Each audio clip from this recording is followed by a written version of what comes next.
ನಾವೆಲ್ಲ ಹಳ್ಳಿಗಾಡಿನಿಂದ ಬಂದಂತವ್ರು, ನಿಮ್ಮಷ್ಟು ಬುದ್ಧಿವಂತರನ್ನ.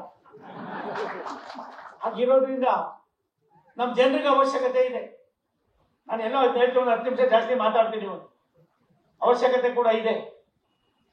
ನಾನು ಮತ್ತೆ ನಿಮ್ ಯಾದವ್ ಅವ್ರು ಕುಡ್ಕೊಂಡು ಚರ್ಚೆ ಮಾಡುದು.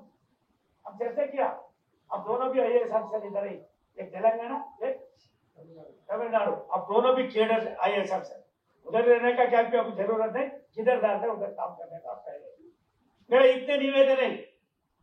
ನನಗೆ ಒಂಚೂರು ಕೂಡ ಹಿಂದಿ ಅನ್ನೋದು ಗೊತ್ತಿರಲಿಲ್ಲ. ಏನ್ರಿ ಸತೀಶ್, ನಾನು SLC ಮಾಡಿದಾಗ 67 68, ನೀನು ಹುಟ್ಟಿದ್ದು ಎಲ್ಲೋ ಗೊತ್ತಿಲ್ಲ ನನಗೆ. ಹಾಗಾಗಿ ಅವತ್ತು ನಮ್ಗೆ ಹಿಂದಿನೇ ಇರ್ಲಿಲ್ಲ. ನಾನು ಅಲ್ಲಿ ಹೋದೆ. ಇಲ್ಲಿಂದ ಗೆದ್ದಾದ್ಮೇಲೆ ರಾಷ್ಟ್ರದ ಪ್ರಧಾನಿಗಳು ನಮ್ಮನ್ನು ಕರೆದು ನೀನು ಮಂತ್ರಿ ಮಾಡ್ತೀನಿ ಹೋಗು ಅಂದ್ರು. ಮತ್ತೆ ನೈ ಚಾಹಿಯೆ ಸರ್ ಭಾಷಾ ನೈ ಆತಾ ಹೈ. अब प्राइम मिनिस्टर ಒಂದು ಮಾತು ಹೇಳ್ತಾರೆ, क्या भाषा है कॉमन सेंस है.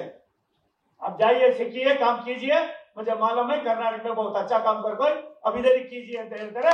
ಇದು ರಾಷ್ಟ್ರದ ಪ್ರಧಾನಮಂತ್ರಿ ನರೇಂದ್ರ ಮೋದಿ ಅವರ ದೂರದೃಷ್ಟಿ. ಇದು ಒಬ್ಬ ಸಾಮಾನ್ಯ ಕುಟುಂಬದಲ್ಲಿ ಬಂದಂತ ಒಬ್ಬ ರಾಜಕಾರಣಿಗೂ ಕೂಡ ಅರ್ಹತೆ ಇದೆ ಅನ್ನೋದನ್ನ बताता है अम्मा चेयरमैन मुझे बताया.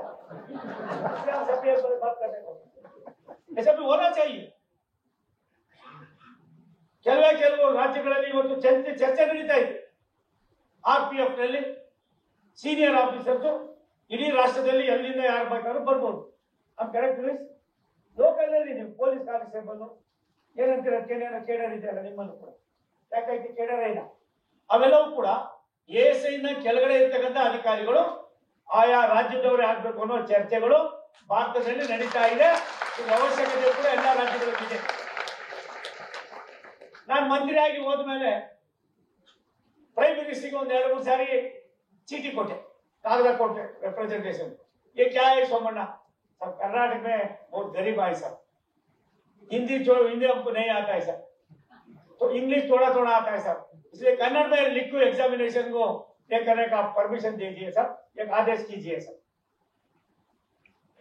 ಇದು ಎಷ್ಟು ಸೂಕ್ಷ್ಮವಾದ ವಿಚಾರ ಅಂದ್ರೆ 50-60 ವರ್ಷದಿಂದ ನಡೀತಾ ಇತ್ತು. अब दोनों का मालूम होता है, मध्य मालूम है, हमको थोड़ा मालूम होता है. ಅವಾಗ ಪ್ರೈಮ್ ಮಿನಿಸ್ಟರ್ 2-3 ಸಾರಿ ಕೊಟ್ಟಾಗ ಇವನೇನೋ ಸರಿ ಮಾಡ್ತಾ ಇಲ್ಲ ಅಂತ ಹೇಳಿದ್ದೇನೆ, ಇದನ್ನ ಬಿಡೋಲ್ಲ ಅಂತ ತೀರ್ಮಾನ ಮಾಡಿ,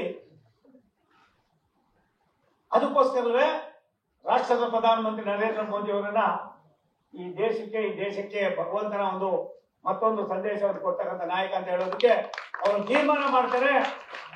ಇವು ನನಗೆ ಬಿಡೋಲ್ಲ ಅಂತ ಹೇಳಿ ಬರೀ ಕನ್ನಡ ಮಾಡೋದು ಆಗೋದಿಲ್ಲ ಅಂತ ಹೇಳಿ ರಾಷ್ಟ್ರದಲ್ಲಿ ಇರ್ತಕ್ಕಂಥ 10 ಭಾಷೆಗಳಲ್ಲೂ ಕೂಡ ಎಕ್ಸಾಮಿನೇಷನ್ ಬರೆದು ಪಾಸ್ ಮಾಡ್ತಕ್ಕಂಥ ಅವಕಾಶವನ್ನು ಕಲ್ಪಿಸಿಕೊಟ್ಟಂತವರು ಈ ರಾಷ್ಟ್ರದ ಪ್ರಧಾನಮಂತ್ರಿ ನರೇಂದ್ರ ಮೋದಿ ಅವರು.